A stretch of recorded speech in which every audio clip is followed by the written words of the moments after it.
accéléré par la chute du mur de Berlin et par la peur de la réunification de l'Allemagne de la part de la France, parce qu'il faut quand même voir aussi les causes spécifiques de l'Union et de l'euro. Et donc, ce pacte, disons, entre Mitterrand et Kohl autour de l'euro. Et donc, disons, à partir de ce moment-là, il y a eu cette construction de cette union. Et dans une phase où il y avait effectivement déjà des politiques de stop qui étaient... Et il y avait déjà eu, en France surtout, quelques phénomènes de terrorisme.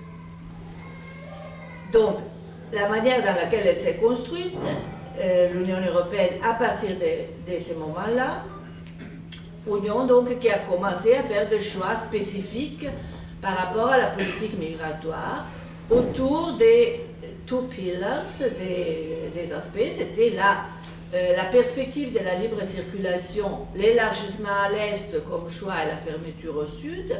Donc l'élargissement à l'Est, qui était ce qui intéressait à l'Allemagne, il y avait à ce moment une très grande migration de l'époque qui venait de l'Europe de l'Est. Les scénarios étaient aussi catastrophiques. On disait qu'il y aurait eu 10 millions d'Européens de l'Est, des Russes, etc., qui seraient arrivés. Ils ne sont jamais venus, les Russes, mais bon, ça c'est pas... Ils ne sont pas venus comme envahisseurs, ils ne sont pas venus comme migrants, mais bon, ça c'est le scénario, vous voyez, c'est scénario catastrophe, donc il y avait ces scénarios. Donc là, ça a été choisi une gestion de la frontière complètement différente. Le Sud, la frontière a été fermée, les accords de Schengen, je reviendrai sur ces deux piliers, qui étaient la libre circulation l'élargissement, la libre circulation à l'intérieur de l'Union européenne, mais ça c'était déjà prévu, dans les traités de Rome. C'était aussi, disons, quelque chose qui répondait à des idéaux européens, et après il y a eu mais de l'autre côté il y a eu la fermeture de la frontière sud. Et de l'autre, disons, cette construction européenne, ce type de construction européenne qui a donné une priorité dans une certaine mesure aux Européens chrétiens, on peut aussi ajouter, contre ce qui ne l'était pas. D'ailleurs, les Italiens, quand ils étaient très pro-européens dans les années 90, ils appelaient les immigrés les extracomunitari, ce qui n'était pas communautaire. Comme si c'était ça, la marque de noblesse, être donc dans les clubs de l'Union vis-à-vis de ceux qui n'étaient pas dans les clubs de l'Union. Voilà, donc c'est ça la différenciation. Et de l'autre, tout ça, ça s'est croisé avec, disons, la globalisation néolibérale. Bon, la globalisation néolibérale est un terme très générique.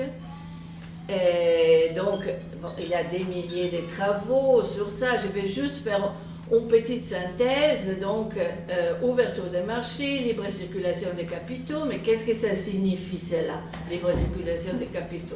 Possibilité de décentraliser ces entreprises à ses souhaits. Donc, c'est-à-dire mettre en concurrence les travailleurs à travers le monde et à travers l'Union européenne à l'intérieur, puisque l'espace est encore plus ouvert. C'est plus facile de décentraliser en Bulgarie, après tout encore, que de décentraliser en Chine, même si on décentralise beaucoup en Chine aussi. Donc, et à travers recherche de la compétitivité, parce que la compétitivité, la concurrence, etc., c'est un des mots d'ordre de l'Union européenne, ça non plus, il ne faut pas l'oublier, je veux dire, c'est quand même les idéaux.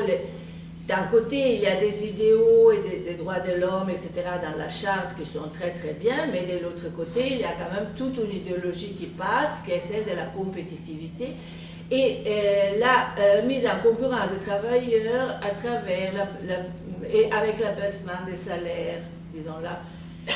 Bon, la protestation des Gilets jaunes ne pourrait pas être plus explicite, hein, je veux dire, qu'est-ce qu'ils disent? Notre pouvoir d'achat en tant que travailleur n'a pas augmenté depuis, qu'est-ce qu'ils disent, 20 ans, c'est-à-dire l'entrée dans l'euro.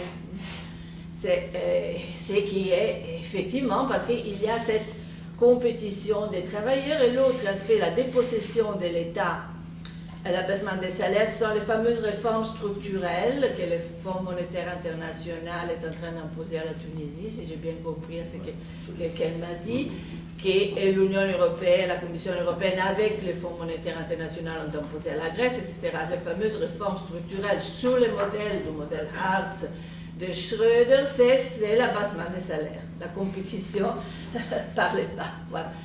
Donc, et privatisation des services, ça aussi, il y a une forte sollicitation des États. Voilà, donc à celle-là, l'Union européenne a mis en place une forme très spécifique de néolibéralisme, ce qu'on appelle l'ordolibéralisme allemand, qui est caractérisé par une peur de l'inflation à cause de leur histoire spécifique, et donc peur de l'inflation, ce qui fait que pour éviter l'inflation, il faut effectivement éviter à tout prix les déficits, les fameux rêves que l'État ne dépense pas en dessous de plus de ce qui entre, et c'est les rêves de Schäuble qui était très fier quand il est arrivé effectivement à ça. Donc,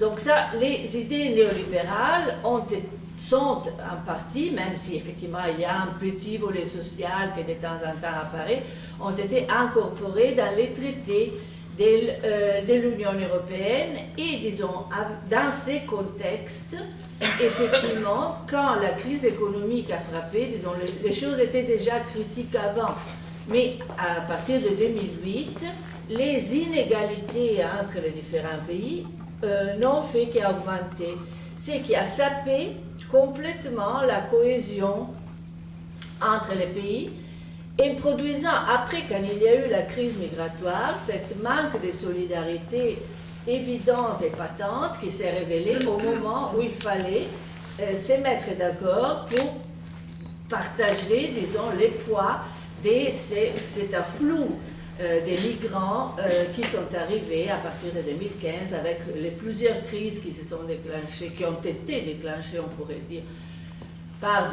surtout par les Occidentaux, parce que je veux dire, la déstabilisation de la Libye a quand même un nom et un prénom, enfin c'était Sarkozy et Cameron qui ont commencé à bombarder. Je pense que derrière la crise syrienne, il y a aussi des noms et des prénoms qu'on pourrait mentionner, mais là je m'en passe. Mais bon, disons, cette déstabilisation de ces pays qui a été donc provoquée par des forces, par des pays et par des forces, ça a effectivement amené, disons en 2015, un flou des réfugiés, migrants, auxquels, disons, il y a aussi, dans ces flous, il y a ces crises, mais il y a aussi des crises anciennes. Les Afghans continuent à arriver, les Irakiens continuent à arriver en Europe, disons, ce sont aussi des réfugiés, des crises qui ont été provoquées successivement à partir de cette tragédie qui était, après le 11 septembre, cette lutte contre le terrorisme que les Américains ont déclenchée un peu partout dans le monde. Donc, bon, je veux dire, j'aimais, je vais dire ma position, moi je ne suis pas anti-européenne, je veux dire, c'est pas ça mon point de vue, j'ai fait une analyse. Et dans cette analyse, je n'ai pu que constater qu'effectivement, la charte de l'Union européenne est très bien, la défense des droits de l'homme, etc., etc. Mais parfois, il y a une phrase qui dit « Le chemin vers l'enfer est pavé de bonnes intentions ». Et malheureusement, je pense que c'est un peu ce que nous sommes en train de vivre.